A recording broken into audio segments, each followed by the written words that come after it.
नमस्कार दोस्तों, गार्गी क्लासेज में आपका हार्दिक स्वागत है। जैसा कि आप टॉपिक देख रहे हैं, स्वतंत्रता की मार्क्सवादी अवधारणा के बारे में अपन चर्चा करेंगे। इसके पहले हल्का सा विवरण मैं ये देना चाहूँगा कि जो वीडियो पहले बनाया है अपन ने उसका रिवाइज किया जाए, उसका रिवीजन किया जाए। अपन ने जो वीडियो देखा उसमें बात की थी स्वतंत्रता की अवधारणाओं की, कि स्वतंत्रता मानवीय गुण के रूप में और सामाजिक जीवन की दशा के रूप में आवश्यक होती है। फिर स्वतंत्रता के नैतिक आधार की चर्चा की थी। यहाँ पर दो थिंकर के नाम आए थे, एक J.R. ल्यूकस और एक अर्नेस्ट बार्कर। J.R. ल्यूकस ने अपनी book the principles of politics में स्वतंत्रता का तात्विक अर्थ ये बताया कि एक विवेकशील कर्ता को जो कुछ सर्वोत्तम प्रतीत होता है वह कुछ करने में वह समर्थ हो, यदि उसे इतनी स्वतंत्रता दी गई है तो वह स्वतंत्रता मानी जाएगी। और नैतिक आधार पर ही अर्नेस्ट बार्कर ने भी अपने विचार दिए। अर्नेस्ट बार्कर की बुक बहुत ही इम्पोर्टेंट है, principles of social and political theory. फिर आगे चलें अपन, तो यहाँ पर स्वतंत्रता और स्वच्छंदता टॉपिक पर अपन ने चर्चा की थी, जिसमें L.T. हॉबहाउस का नाम आया था। इनकी बुक है the elements of social justice, सामाजिक न्याय के मूल तत्व। और इसमें उन्होंने बताया कि एक व्यक्ति की निरंकुश स्वतंत्रता का अर्थ यह होगा कि बाकी सब घोर पराधीनता की बेड़ियों में जकड़े जाएंगे, यानी स्वच्छंदता नहीं दी जानी चाहिए। व्यक्ति के ऊपर कुछ ना कुछ प्रतिबंध अवश्य होने चाहिए। स्वतंत्रता और सत्ता, यहाँ पर अपन ने बात की थी कि व्यक्ति और राज्य के मध्य बात की जाएगी। राज्य व्यक्ति को कम से कम स्वतंत्रता देना चाहता है और व्यक्ति राज्य से अधिकतम स्वतंत्रता प्राप्त करना चाहता है। यहाँ पर होब्स पूर्ण सत्तावाद का जनक है। पहले से वो पूर्वाग्रह से ग्रसित था कि मेरे को जो शासक बनाना है, समझौतावादी सिद्धांत देता है।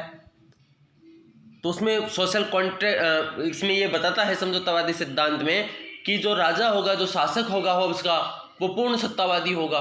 इसलिए होब्स को पूर्ण सत्तावाद का जनक भी कहा जाता है। तो स्वतंत्रता व्यक्ति की स्वतंत्रता को गौण मानता है होब्स, और सत्ता को असीम शक्तियां प्रदान कर देता है। जबकि लॉक और J.S. मिल इसके विरोधी हैं। लॉक का और J.S. मिल का कहना है कि व्यक्ति को स्वतंत्रता दी जानी चाहिए। फिर है कानून और स्वच्छंदता की बात अपन ने की थी। देखिए, यदि आप यही वीडियो देख रहे हैं तो मैं आपसे रिक्वेस्ट करूंगा कि मेरा इसके पहले जो वीडियो बनाया है मैंने स्वतंत्रता की अवधारणा, स्वतंत्रता की संकल्पना के ऊपर, कंसेप्ट ऑफ लिबर्टी के ऊपर, वो आप एक बार देखिए। ये चीज़ें क्लियर हो जाएंगी। बहुत अच्छे से मैंने उसमें समझाया है। यहाँ पर मैं केवल रिवाइज करा रहा हूँ आपको। कानून और स्वतंत्रता की बात करें तो एक व्यक्ति की स्वतंत्रता की रक्षा के लिए कानून को होना आवश्यक हो गया। D.D. रफील का कहना है कि 4 क्षेत्र बताए हैं D.D. रफील ने जिनमें कानून के प्रतिबंध तर्कसंगत माने जा सकते हैं, प्रतिबंध लगाया जा सकता है। किन आधारों पर? अपराध के क्षेत्र में, दीवानी मामलों के क्षेत्र में, समाज कल्याण के हित में और आर्थिक नियंत्रण के हित में। फिर स्वतंत्रता के विविध आयाम, मेनली स्वतंत्रता के विविध आयामों की बात यहाँ पर अर्नेस्ट बार्कर करता है। अर्नेस्ट बार्कर की बुक मैंने बताया है, बहुत इंपॉर्टेंट है, principles of social and political theory. इसमें अर्नेस्ट बार्कर 1951 में ये बुक आई थी अर्नेस्ट बार्कर की। स्वतंत्रता के 3 आयाम बताता है: नागरिक स्वतंत्रता, राजनीतिक स्वतंत्रता और आर्थिक स्वतंत्रता। फिर बात आती है स्वतंत्रता के प्रकारों की, बहुत इंपॉर्टेंट है और यहाँ से क्वेश्चंस भी आते हैं। यहाँ से क्वेश्चंस ये आता है कि कौन विचारक नकारात्मक स्वतंत्रता का समर्थक है, कौन विचारक सकारात्मक स्वतंत्रता का समर्थक है। तो बहुत अच्छे से मैंने यहाँ पे डिटेल में बताया है। और भी थिंकर इसमें कुछ होंगे तो अपन आगे ऐड करते जाएंगे, रिवाइज करते जाएंगे, बताता रहूँगा मैं बार बार। ये उदारवाद जब पढ़ेंगे वहाँ भी इनकी चर्चा होगी, जब समानता के टॉपिक पढ़ेंगे तब भी इन थिंकर्स की चर्चा होगी। तो तब अपन इस बारे में और विस्तार से देखें। फिर आगे आता है स्वतंत्रता का स्वेच्छातंत्रवादी सिद्धांत। मैंने आपको बताया कि नकारात्मक स्वतंत्रता व्यक्ति को पूर्णतः खुला छोड़ने की बात करता है। एक शब्दावली आती है लेसेज फेयर की बात करता है नकारात्मक स्वतंत्रता में। और नकारात्मक स्वतंत्रता के जो पक्षधर हैं वह नकारात्मक उदारवाद हैं।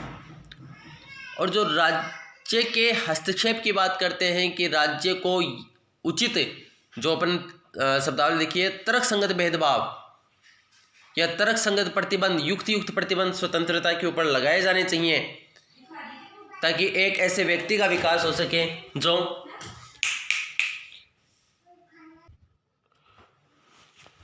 तो ऐसे विचारक जो आधुनिक युग के हैं और नकारात्मक स्वतंत्रता की बात कर रहे हैं कि नहीं, व्यक्ति को पूर्णतः ही खुला छोड़ देना चाहिए, लेसेज फेयर की बात कर रहे हैं, वे कहलाते हैं स्वेच्छातंत्रवादी। और इसमें मुख्य रूप से नाम आते हैं नोजिक, बर्लिन, हेयक, फ्रीडमैन। तो इनके क्या क्या विचार हैं वो मैंने बताया है। इनकी बुक्स भी बहुत इंपॉर्टेंट है। आइजिया बर्लिन की बुक है 2 concepts of liberty, 4 essay on liberty. Hayek का विचार देखा अपन ने, हेयक की बुक है the constitution of liberty. Friedman अमेरिकी अर्थशास्त्रवेता है, कैपिटलिज्म एंड फ्रीडम इसकी बुक का नाम है।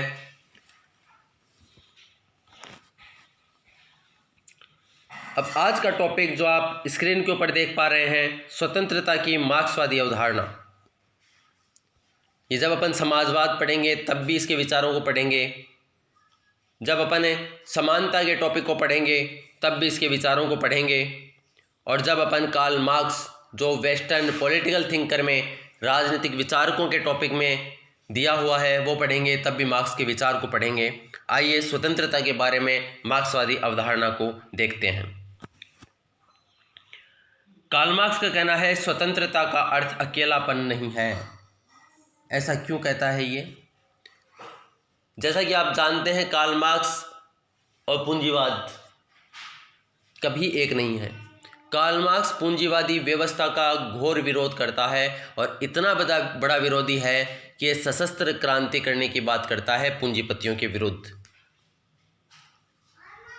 क्योंकि इसका मानना है कि पूंजीवादियों ने व्यक्ति की स्वतंत्रता का लोप कर दिया है और व्यक्ति अकेलापन फील करने लग गया है। और यही अकेलापन में ये सिद्धांत देता है एक अपना अलगाव का सिद्धांत। अलगाव, एक तो होता है लगाव और एक अलगाव, तो अलगाव का सिद्धांत देता है। इसलिए कहता है स्वतंत्रता दे दी ठीक है, लेकिन यदि स्वतंत्रता को ये मान रखा है कि इसको बिल्कुल खुला छोड़ दिया जाए, देखिए वास्तव में क्या था। यहाँ पे थोड़ा सा अपन एक कॉन्सेप्ट समझते हैं। जैसा मैंने बताया कि स्वतंत्रता एक आधुनिक संकल्पना है। अमेरिकी क्रांति और फ्रांसीसी क्रांति में स्वतंत्रता का कॉन्सेप्ट दुनिया के सामने आया, और फिर औद्योगिक क्रांति के उपरांत लोग में चेतना आई, लोगों में स्वतंत्रता को लेकर के। लेकिन जब औद्योगिक क्रांति हुई और पूंजीपतियों का वर्चस्व स्थापित हो गया, तो पूंजीवादी लोग, जैसा आज भी अपन देखते हैं, अगर कोई कंपनी किसी व्यक्ति को 50,000 रुपये तनख्वाह दे रही है तो 5 लाख रुपए का उससे काम करवाया जाता है। श्रम मंत्रालय ने कह दिया है कि 8 घंटे से ज़्यादा ड्यूटी नहीं करवाई जाएगी किसी भी कंपनी के द्वारा, किसी भी श्रमिक से 8 घंटे से ज़्यादा की ड्यूटी नहीं करवाई जाएगी। लेकिन फिर भी अपन आए दिन देखते हैं कि प्राइवेट कंपनीज में 12-12 घंटे, 15-15 घंटे की ड्यूटी के अलावा ओवर टाइम करवा लिया जाता है। उसके अलावा संडे का भी काम करवा लिया जाता है, कई बार बुला लिया जाता है। तो उनका शोषण होता है और वो अकेलापन फील करने लग जाते हैं। पहले खुद से दूर हो गए, फिर अपने घर परिवार से दूर हो गए, घर में रहते हुए भी अकेलापन फील करते हैं। तो कार्ल मार्क्स ये कहता है कि ये पूंजीपति लोग शोषण कर रहे हैं मजदूरों का। तो सब में यदि जो लाभ हो रहा है पूंजीपति को, उसको बराबर बांट दिया जाए। अगर बराबर बांट देंगे तो जो श्रमिक वर्ग है उसको भी आमदनी होगी, उसके पास में पैसा आएगा, वो भी बराबर का भागीदारी बन जाएगा। तो मार्क्स वास्तव में स्वतंत्रता की बात नहीं करता है, मार्क्स बात करता है समानता की।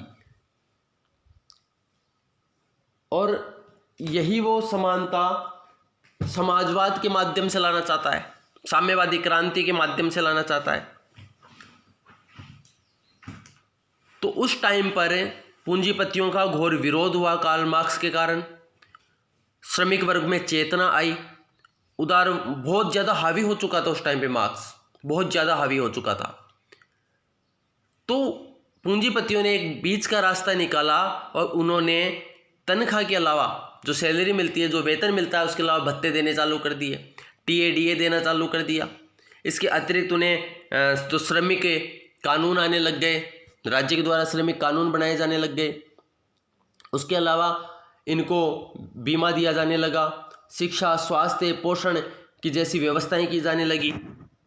तो जो शिक्षा, शोषण, स्वास्थ्य जैसी व्यवस्थाएं की जाने लगी, रोटी, कपड़ा, मकान, न्यूनतम मजदूरी, निर्वाह मजदूरी जैसी व्यवस्थाएं की जाने लगी, वही उदारवाद है। तो उदारवाद और पूंजीवाद एक है, उदारवाद बिना पूंजीवाद के नहीं है। और कार्ल मार्क्स की अपन बात करें तो मार्क्स और पूंजीवाद कट्टर विरोधी, जहां पे पूंजीवाद है वहां पे मार्क्स नहीं है। तो ये आधुनिक संकल्पनाएं हैं। अब अपन आगे चलते हैं। मार्क्सवादी उपयोगितावाद की इस मान्यता को स्वीकार नहीं करते हैं कि भिन्न भिन्न व्यक्तियों के स्वार्थ को जोड़कर सर्वहित की सिद्धि की जा सकती है। अपन एक अलग से टॉपिक लेंगे, सर्वहित, इंपॉर्टेंट टॉपिक है, इसको अलग से ही समझेंगे अपन। मैंने लिख रखा है इन चीज़ों को कि कौन कौन सी चीज़ें अपने को अलग से समझानी है।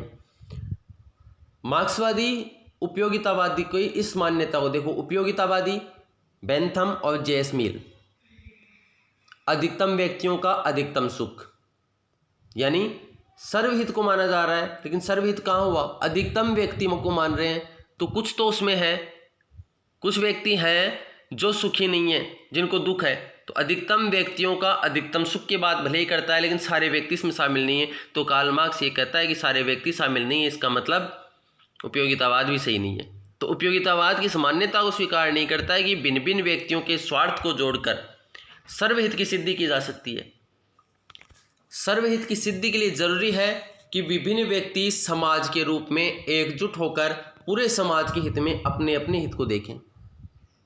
अपने हित, कार्ल मार्क्स का कहना है कि उपयोगितावादी ये कहते हैं कि अपने हित को जोड़ लो और सबके हितों को जोड़ लो, अपने अपने हितों को जोड़ के सबके हित को जोड़ लो तो वो सबका हित हो गया।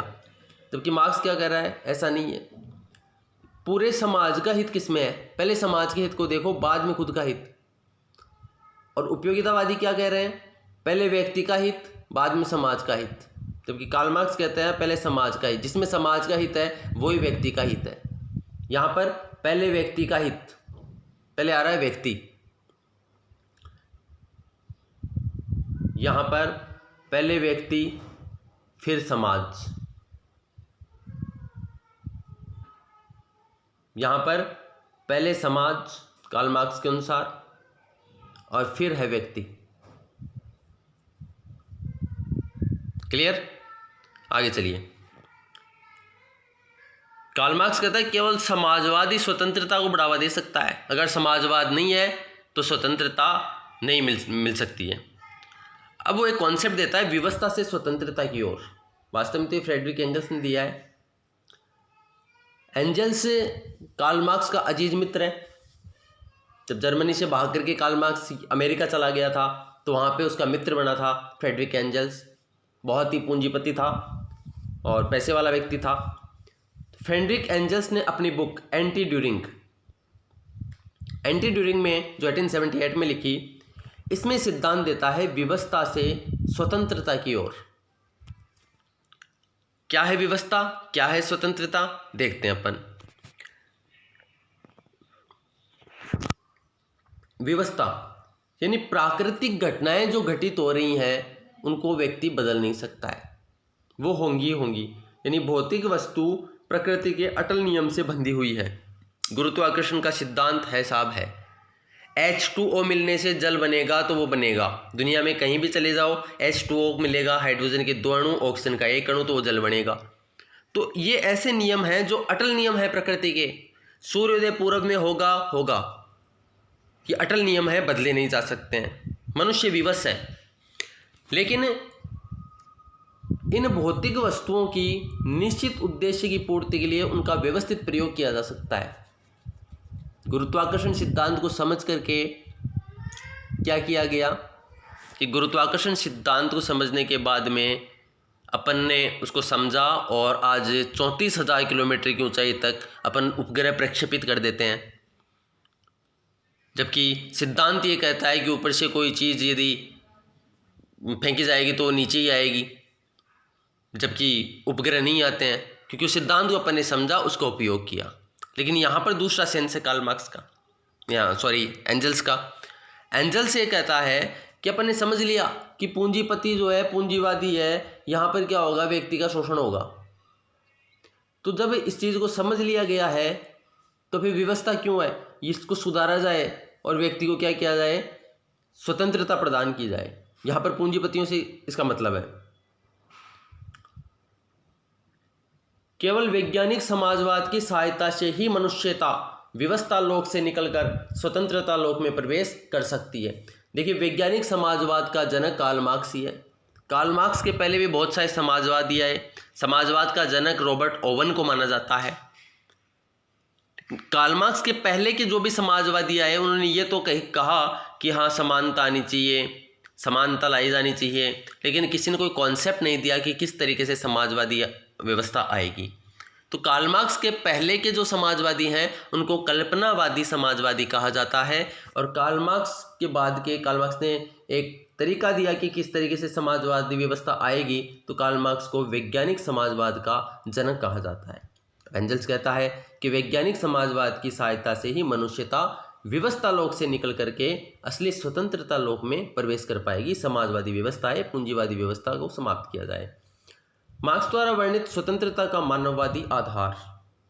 आइए, स्वतंत्रता का मानववादी आधार वास्तव में कार्ल मार्क्स द्वारा दिया गया। मार्क्स ने अपनी book economic and philosophic manuscripts of 1844 आर्थिक और दार्शनिक पांडुलिपियाँ 1844 में कुछ पत्रिकाओं में छपी उसके अंतर्गत उसने एक सिद्धांत दिया, अलगाव का सिद्धांत, जिसकी चर्चा मैं आपसे कर ही रहा था। अलगाव या परायापन का सिद्धांत कि किस प्रकार से मनुष्य का लगाव समाप्त हो गया। लगाव और लगाव का अपोजिट अलगाव, और मनुष्य परायापन, अपने आप को ही पराया फील करने लग गया। किस तरीके से, देखिए। तो 4 स्तरों की पहचान की है कार्ल मार्क्स ने यहाँ पर। कौन कौन से हैं? मनुष्य अपनी रचना में पराया हो जाता है। मनुष्य अपनी रचना में पराया हो जाता है। कैसे?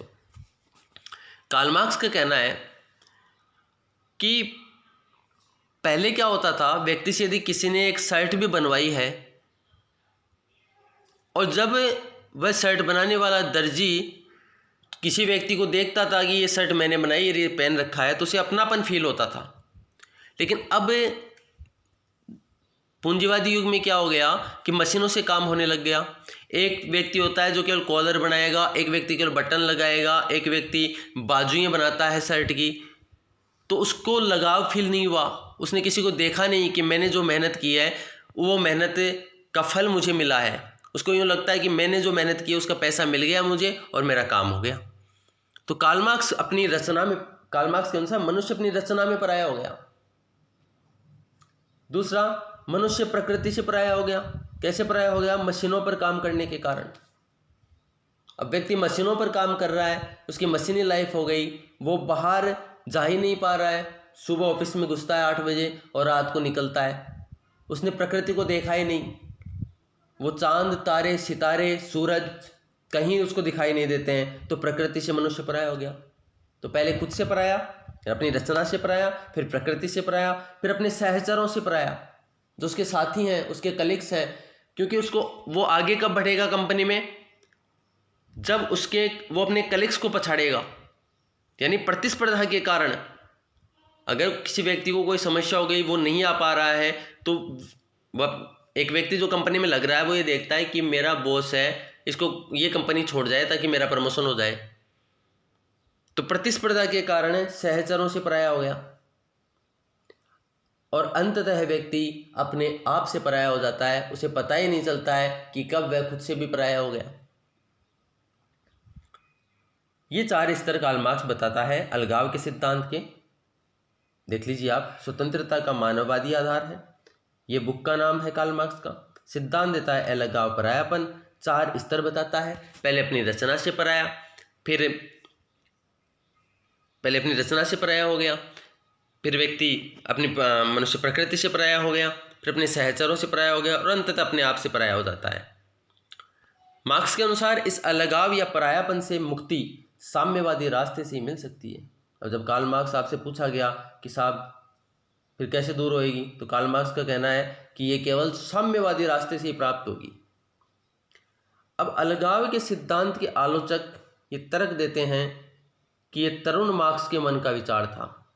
तरुण मार्क्स का मतलब, जब कार्ल मार्क्स ने स्टार्ट की थी, या यूं कहिए कि कार्ल मार्क्स का विचार था ये, लेकिन प्रौढ़ मार्क्स की कृतियों में ऐसे कोई विचार नहीं मिलते हैं कि कार्ल मार्क्स के बाद में जो मार्क्सवादी आए उनमें ये विचार नहीं मिलते हैं। लेकिन नव मार्क्सवादियों का ये कहना है, नव मार्क्सवादी आगे पढ़ेंगे अपन, वो वापस इनको मान लेते हैं, जो अलगाव का सिद्धांत है, परायेपन के सिद्धांत है, इसको बहुत अच्छे से मान लेते हैं। तो प्रौढ़ मार्क्सवादियों की रचना में जो पूंजीवादियों के खिलाफ, पूंजीपतियों ने जिसको कहा है, वो पूंजीपति ही क्या है? अलगाव। जो पूंजीपतियों और बुर्जुआ वर्ग में उन्होंने भेद किया है, यही क्या है? अलगाव का सिद्धांत है। ऐसी बात बोलते हैं नव मार्क्सवादी कि इनके मन से नहीं गया है। प्रौढ़ मार्क्सवादी है, ऐसा नहीं है कि प्रौढ़ मार्क्सवादियों की कृतियों में इनका उल्लेख नहीं है इनकी कृतियों में उल्लेख। जो पूंजीपतियों के खिलाफ वो अपने वक्तव्य दे रहे हैं, अपनी कोटेशंस दे रहे हैं, अपने कथन रख रहे हैं, वही क्या है? पूंजीपतियों के, वो पूंजीपति ही अलगाववादी हैं। आगे देखिए, हंगरी के नव मार्क्सवादी विचारक हैं जॉर्ज ल्यूकोच। बहुत इंपॉर्टेंट है, आजकल कॉलेज लेक्चरर का जो सिलेबस होता है उसमें तो जॉर्ज ल्यूकोच अलग से थिंकर्स में भी मेंशन किया जाता है कि जॉर्ज ल्यूकोच को पढ़ा जाए। तो हंगरी के हैं जॉर्ज ल्यूकोच, मार्क्सवादी विचारक हैं। अब इनकी किताब है हिस्ट्री एंड क्लास कंसियसनेस, इतिहास और वर्ग चेतना। ये इनकी बुक अलगाव के सिद्धांत की मार्क्सवादी धारणा के साथ जोड़कर विकसित किया है, यानी इसमें अलगाव के सिद्धांत के बारे में बताएंगे। अब देखिए, ये अलगाव का सिद्धांत ऐसा नहीं है कि कार्ल मार्क्स ने दे दिया तो समाप्त हो गया है। ये अलगाव का सिद्धांत आज भी चल रहा है, स्वतंत्रता और समानता लाना चाह रहा है। ये बताता है कि व्यक्ति स्वतंत्र है ही नहीं, क्योंकि व्यक्ति स्वतंत्रता का मतलब अकेलापन नहीं है। तो समकालीन अलगाववादी सिद्धांत में सबसे पहले अपन देखते हैं एरिक फ्रॉम को। एरिक फ्रॉम अमेरिकी मनोवैज्ञानिक विचारक हैं और इनकी बुक है एस्केप फ्रॉम फ्रीडम, स्वतंत्रता से पलायन। 1941 में इनकी बुक आई है। स्वतंत्रता से पलायन में एरिक फ्रॉम क्या कहते हैं? पूंजीवादी व्यवस्था मनुष्य की सृजनात्मक गतिविधि में बाधा डालती है। अब कल आपने देखा होगा, सीबी मैकफर्सन जब आलोचना करते हैं फ्रीडमैन की, तो वो कहते हैं कि सृजनात्मक जो शक्ति है व्यक्ति की, सृजनात्मक स्वतंत्रता है, उस सृजनात्मक स्वतंत्रता का हनन कर दिया पूंजीवादी व्यवस्था ने। ऐसी बात बोलते हैं सीबी मैकफर्सन जब वो फ्रीडमैन की आलोचना करते हैं। वहाँ पे मैंने बताया कि सृजनात्मक गतिविधि का मतलब कि व्यक्ति में जो क्रिएटिविटी थी वो खत्म कर दी पूंजीवादी व्यवस्था ने। व्यक्ति सुबह 8 बजे जाता है, रात को 8 बजे घर आता है, वो बिल्कुल अकेला हो चुका है। उसमें जो क्रिएटिविटी थी वो क्रिएटिविटी समाप्त हो चुकी है। उसके दिमाग में जब वो रात को भी सोता है तो कंपनी के टारगेट ही घुसे हुए रहते हैं, तो क्रिएटिविटी समाप्त हो चुकी है। उसे दूसरों के साथ स्वस्थ सामाजिक संबंध स्थापित करने से रोकती है पूंजीवादी व्यवस्था। और तो छोड़िए, अगर कोई व्यक्ति बहुत अच्छी पोस्ट पे है प्राइवेट कंपनी में, तो वह अपने घर वालों को भी, एक व्यक्ति अपनी पत्नी को या पत्नी अपने पति को भी टाइम नहीं दे पाती है, यानी सामाजिक संबंध स्थापित करने से रोक देती है। बच्चों के लिए उनके पापा सिर्फ संडे पापा बन करके रह जाते हैं। ये एग्जाम्पल्स मैं आपको ये समझाने के लिए दे रहा हूँ कि यहाँ पर एरिक फ्रॉम क्या कहना चाह रहा है। एरिक फ्रॉम 2 बातें कह रहा है कि सृजनात्मक गतिविधि समाप्त हो जाती है पूंजीवादी व्यवस्था में। पूंजीवादी व्यवस्था में सामाजिक संबंध स्थापित नहीं हो पाते हैं और न्यूक्लियर फैमिली आ जाती है।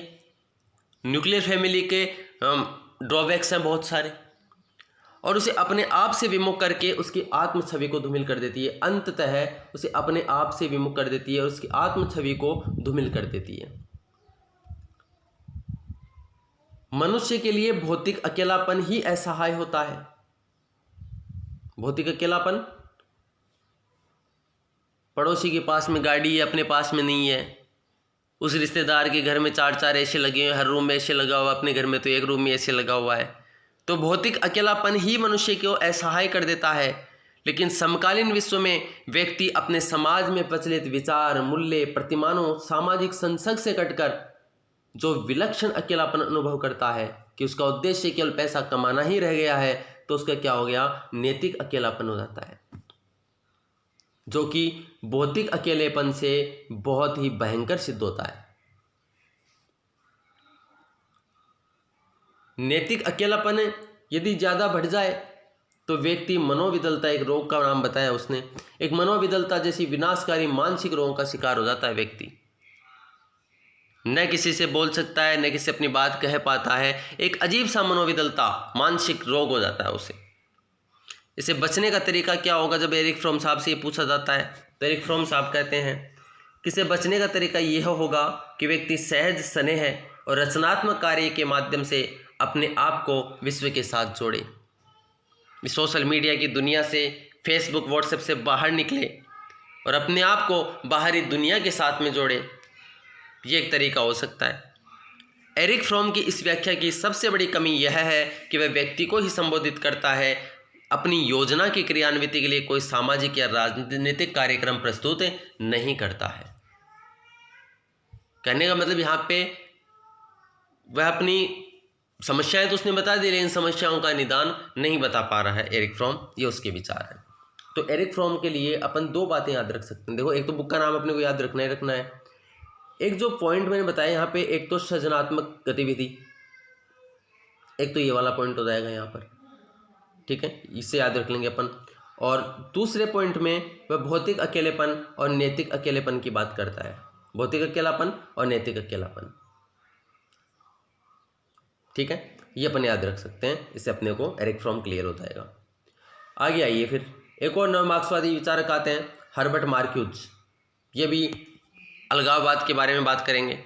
इनकी बुक है one dimensional man, studies in the ideology of advanced industrial society. एक आयामी मानव हो गया साहब। मानव कैसा हो गया? एक आयामी हो गया। एक आयामी कैसे? उन्नत औद्योगिक समाज की विचारधारा का विश्लेषण करता है। तो देखिए, इसका कहने का, ये कहना चाहते हैं हर्बर्ट मार्क्यूज कि मनुष्य बहुआयामी व्यक्तित्व का धनी है। वो बहुत क्रिएटिविटी है मनुष्य के अंदर, लेकिन उन्नत औद्योगिक समाज ने उसे बना दिया है एक आयामी। और कैसा आयामी? वो भी कि बस उस कंपनी के लिए वो फायदेमंद हो, कोई काम नहीं कर ले। तो पूंजीवाद ने मनुष्य का बहुआयामी व्यक्तित्व लुप्त कर दिया है। उसके व्यक्तित्व का एक ही आयाम रह गया है, उसकी तुच्छ भौतिक इच्छाओं की संतुष्टि। बस पैसा, पैसा और सिर्फ पैसा। पूंजीवाद ने सृजनात्मक स्वतंत्रता के विचार को बहुत पीछे धकेलकर एक आयामी मनुष्य बना दिया है। और इसकी एक फेवरेट कोटेशन है कि मनुष्य सोने के पिंजरे में बंद पंछी की तरह उसके आकर्षण में इतना डूब गया है कि वह मुक्त आकाश में उड़ान भरने के आनंद को भूल गया है। अब उनसे भी पूछा जाता है, साहब इस खोई हुई स्वतंत्रता को कैसे प्राप्त करेंगे? तो ये कहते हैं, इस खोई हुई स्वतंत्रता को ढूंढ लाने के लिए सबसे पहले तो उसे अपने अलगाव के प्रति सचेत करना होगा। यानी पहले तो उसे बताना पड़ेगा कि आप अलग हो चुके हो, आप में जो क्षमता थी, आप में जो योग्यता थी, वो योग्यता ही नहीं क्या है, वो कहाँ गई? पहले तो उसे ये बताना पड़ेगा कि आप अलग हो चुके हो दुनिया से, अपने अलगाव के प्रति सचेत करना होगा, जिसे वो मानने को ही तैयार नहीं है। तो पहले तो उसे अलगाव के प्रति सचेत करना होगी, ताकि उसे अनुभव हो जाए कि उसकी कोई मूल्यवान वस्तु गुम हो गई है और वह उसकी तलाश शुरू कर दे। जब तक वह स्वयं स्वतंत्रता की कामना नहीं करेगा, जब तक खुद स्वतंत्रता की कामना नहीं करेगा, तब तक उसे स्वतंत्रता प्राप्त नहीं होगी। यह है हर्बर्ट मार्क्यूज के विचार। तो हर्बर्ट मार्क्यूज की बुक के नाम से ही आपको उसका विचार याद हो जाएगा। बुक का नाम याद कर लो, वन डायमेंशनल और औद्योगिक समाज में उसने विचारधारा का विश्लेषण किया है, ठीक है। ए स्टडी इन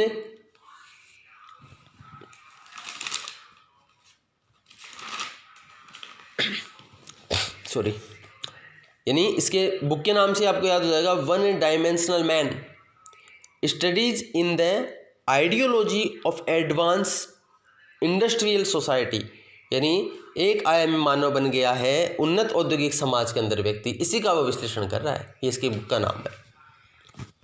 फिर आगे अपन कुछ महत्वपूर्ण तथ्य देखते हैं। वैसे आजकल फैक्चुअल क्वेश्चंस देखो आने बंद हो गए हैं, लेकिन फिर भी अपने वो कोटेशंस ये याद होनी चाहिए, कहीं ना कहीं काम आ जाती हैं।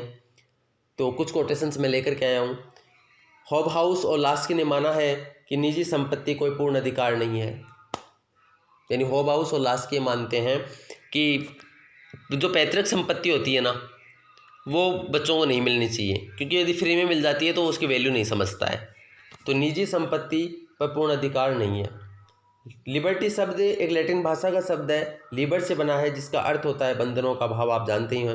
जेएस मिल की कोटेशन है, स्वतंत्रता प्रतिबंधों का अभाव है। यानी प्रतिबंध तो रहेंगे, लेकिन प्रतिबंध का क्या है? अभाव। ऐसा नहीं है समाप्त कर दिए हैं। प्रतिबंध कभी भी स्वतंत्रता से समाप्त नहीं होते हैं। यदि स्वतंत्रता से प्रतिबंध समाप्त हो जाते हैं तो स्वच्छंदता बन जाती है, उच्छृंखलता बन जाती है। सिले की कोटेशन है, स्वतंत्रता अतिशासन का विलोम है। मैकिन कहता है, स्वतंत्रता सभी प्रतिबंधों का अभाव नहीं, बल्कि अतार्किक प्रतिबंधों का अभाव है। जेएस मिल साहब की बुक है ऐसे ऑन लिबर्टी, इंपॉर्टेंट बुक है। देखो, मिल स्वतंत्रता का बहुत बड़ा पक्षधर है, इतना, और विचार अभिव्यक्ति की स्वतंत्रता का तो इतना बड़ा पक्षधर है मिल कि ये यहाँ तक कह देता है कि अगर कोई पागल व्यक्ति भी है, मूर्ख व्यक्ति भी है, उसको भी बोलने की, विचार की, अभिव्यक्ति की स्वतंत्रता दी जानी चाहिए। तो बुक है ऐसे ऑन लिबर्टी। स्वतंत्रता का आशय विचार, अभिव्यक्ति एवं भाषण की पूर्ण स्वतंत्रता से है। व्यक्ति अपने मन और शरीर का स्वामी होता है। स्वतंत्रता